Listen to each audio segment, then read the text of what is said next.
Welcome back to Calculus 2. Section 4.3, Separable Equations.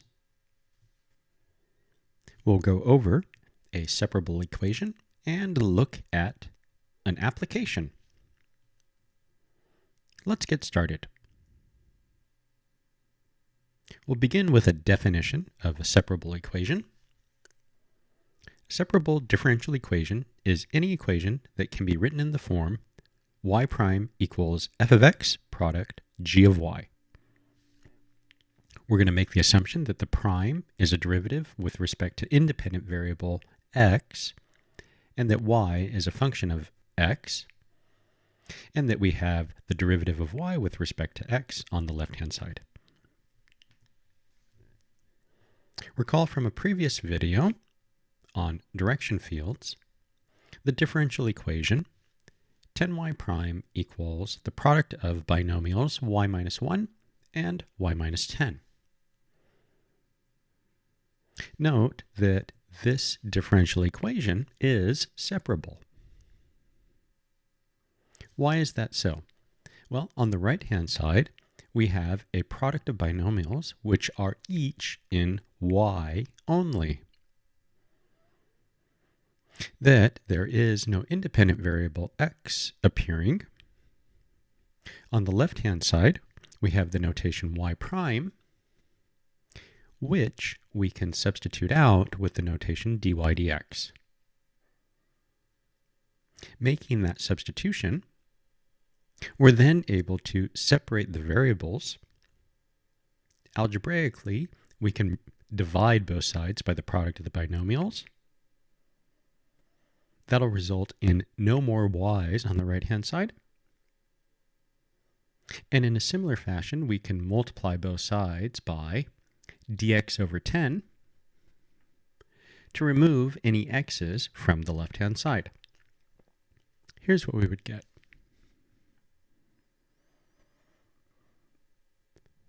In a separable equation, you will always be able to separate variables. And after separating variables, the next step is to integrate. So on the left, there are only y's. On the right, there are only x's. Upon separating variables, the next thing is to integrate. Thanks to the partial fraction decomposition, we can evaluate the left-hand side as a difference of logs. I've multiplied both sides by the 9 to remove that coefficient from the left-hand side, to then just produce a difference of logs. Note that we have here an equation which implicitly defines y as a function of x. As a side problem, express y as a function of x explicitly. You'll need to do that in your assignment. Here, let's reuse the differential equation. 10y prime equals the product of binomials y minus 1 and y minus 10. And then having y expressed out as a function of x, then solve for the constant c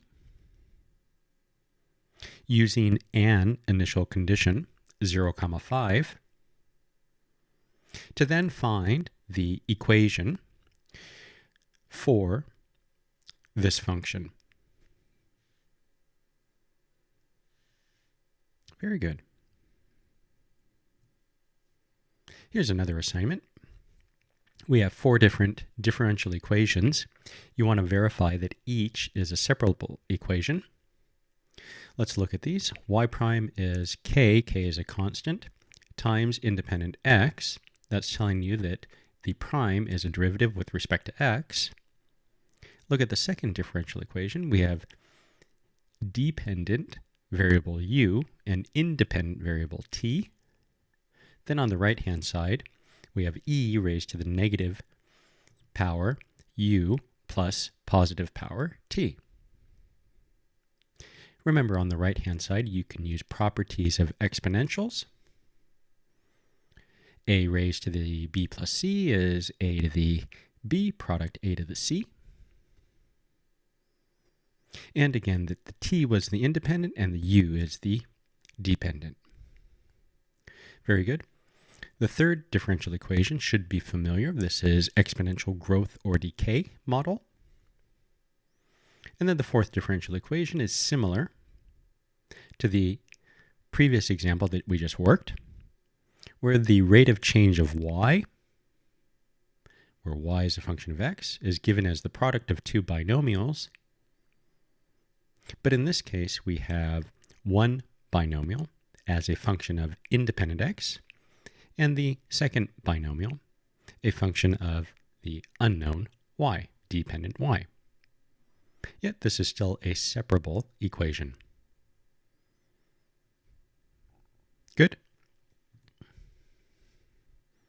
And then another initial value problem. So we have a differential equation with an initial condition. And note that we want to solve for the unknown x, and we're treating x as a function of t. Very good. A lot of times this is done where x is position and t is time. All right. So we're going to do an application of separable differential equations.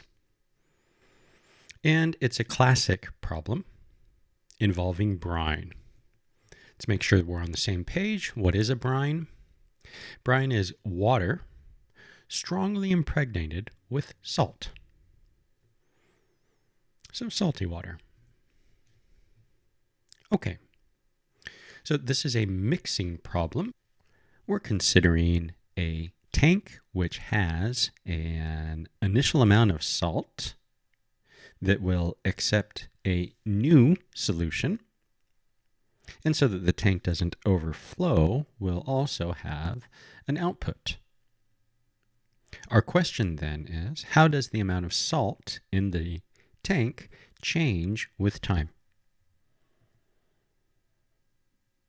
Okay, so looking at our tank, let's assume that the initial amount of volume of brine solution is 100 liters. And let's also assume that in those 100 liters, there is initially 4 kilograms of salt. Good. Next, let's look at the solution flowing into the tank. Let's suppose that the solution has half a kilogram of salt for every liter, and that the rate at which this solution is introduced into the tank is 2 liters per minute. Good. Then let's also drain the tank at a rate of 2 liters per minute. The solution that's introduced into the tank will make the assumption that the instant it is introduced into the tank, it is well mixed.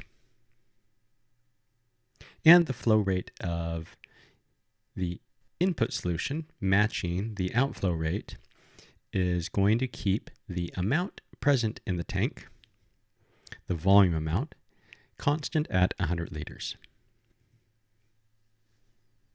All right, so the setup of the problem then is to determine the amount of salt at time t.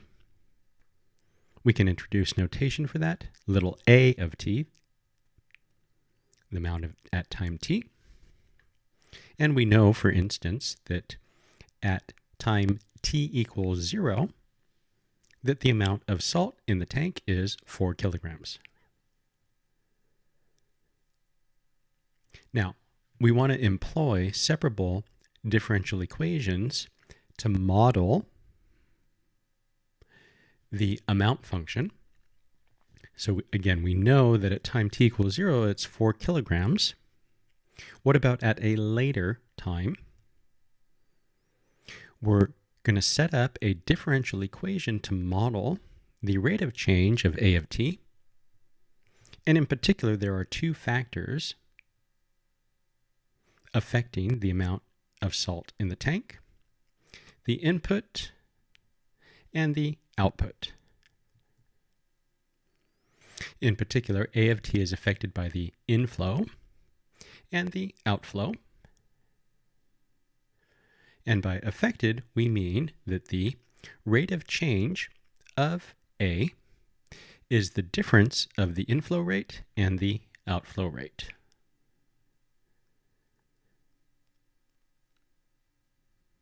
Okay, now let's look one by one at the inflow rate and the outflow rate.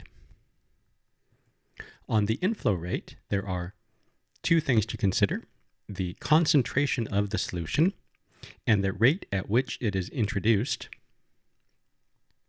We're told that the solution being presented to the tank has 0.5 kilogram of salt per liter, but it's also crucial to know the rate at which that solution is being provided, and that's 2 liters per minute.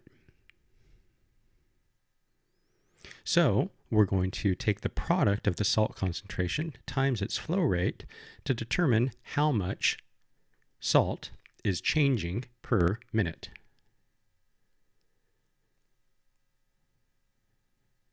Good. So we have the salt concentration product, the flow rate, to determine how much new salt is being introduced into the tank. On the other hand, while this salt is being introduced into the tank, we're also draining from the tank.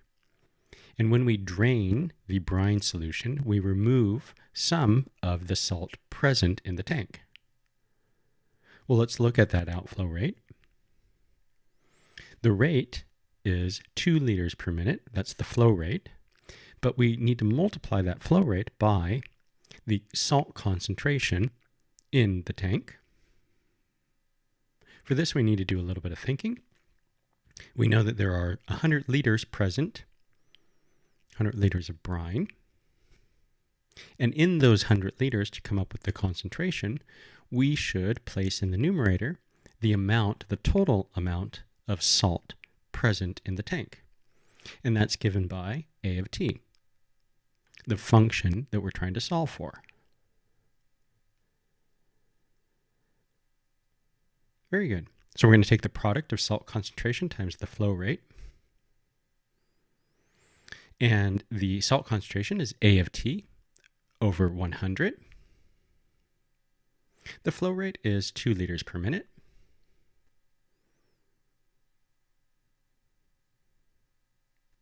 Very good.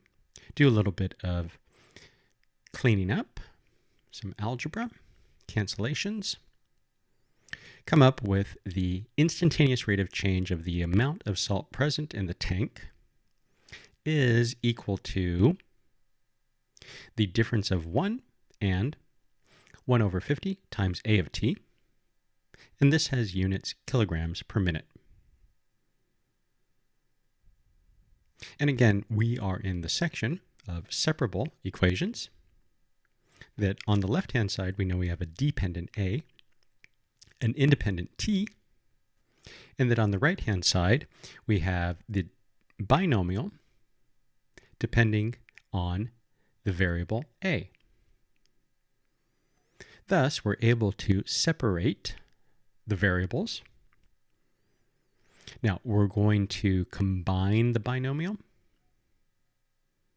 We're going to rewrite 1 as 50 over 50.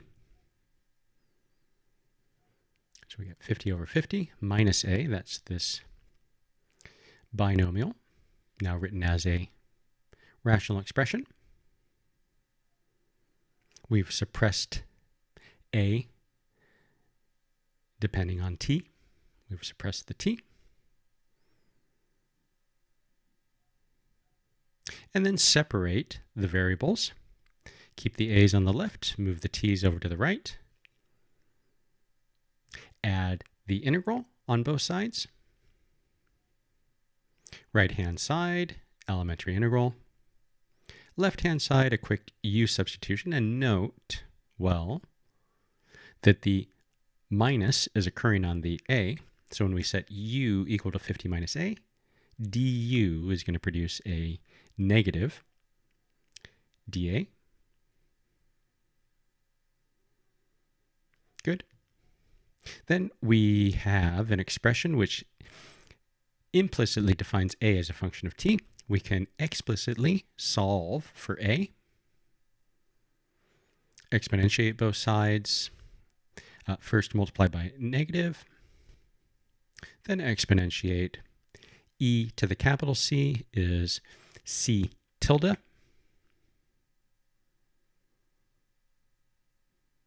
Allowing for C tilde to be positive or negative allows us to drop the absolute values. And then isolate A of t as 50 minus C tilde multiplying E to the negative t over 50. Good. We're nearly done. We can almost answer our question, how does the amount of salt change once we figure out the C tilde? And as we know, fixing a constant in an IVP means that we want to look at the initial condition. So A of 0, so we're going to plug in 0 for t, equals 4. So this left-hand side, we'll take it to be 4. 50 minus 4 is 46. E to the 0 is 1. Therefore, C tilde is 46. Plug that in for A of t. And then note that we have answered our question. How does the amount of salt change with time? The amount of salt in this tank, subject to this inflow and that outflow, will change according to the function A of t, given by 50 minus 46 e to the negative t over 50. Wonderful. Let's make a quick note. As time t goes on, becomes extremely large, this exponential term decays to 0 from above. And then 50 minus 0 is 50, meaning that as time goes on, the amount of salt present in the tank will tend up to 50. And that is matching the concentration of the brine being introduced. There are 100 liters present, and at a concentration of half a kilogram of salt per liter, we'll have that the amount of salt will tend towards 50. Fantastic. Here is a nearly identical assignment for you with changes made to the numbers. Try as best you can to use the model of the amount function given by a differential equation where the rate of change of the amount is the difference of the inflow rate and the outflow rate. See if you can reproduce the example as much as possible without looking at the example we just did. Nice. That's the end of this video. Thank you so much for watching. Please like if this video is useful to you, and I will see you on the next one.